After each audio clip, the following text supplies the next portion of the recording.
This is our 48 volt 600 watt power supply. It is outdoor rated and waterproof and plug and play. We recommend using a 600 watt 48 volt power supply to limit the number of power injections you need on a project.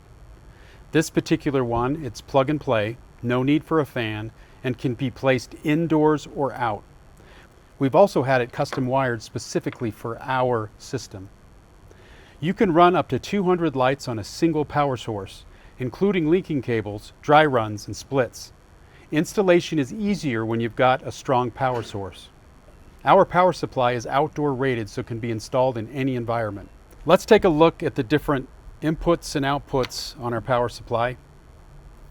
First, we have electrical input. This one connects to an outlet cord, which will go to the customer's outlet. We then have two output cables and two dongles that are included with the system. This dongle with the 4-pin connector is used to connect straight to the lights. This dongle with the 2-pin connector connects straight to the controller.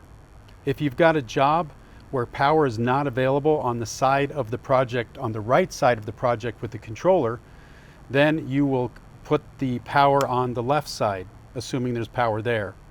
So you'll run power from left to right, in which case you'll be connecting directly from the power supply to the lights, so you'll use the 4-pin dongle. In typical installations where you'll be using the power supply together with the controller on the same side of the installation, you will go from customer's outlet to power supply to the controller using the 2-pin, and then on to the lights. If you're not using either one of the dongles, just cap it. Make sure it's sealed off from the elements. In a separate module, we'll teach you how to use this power supply with the controller and our mounting box.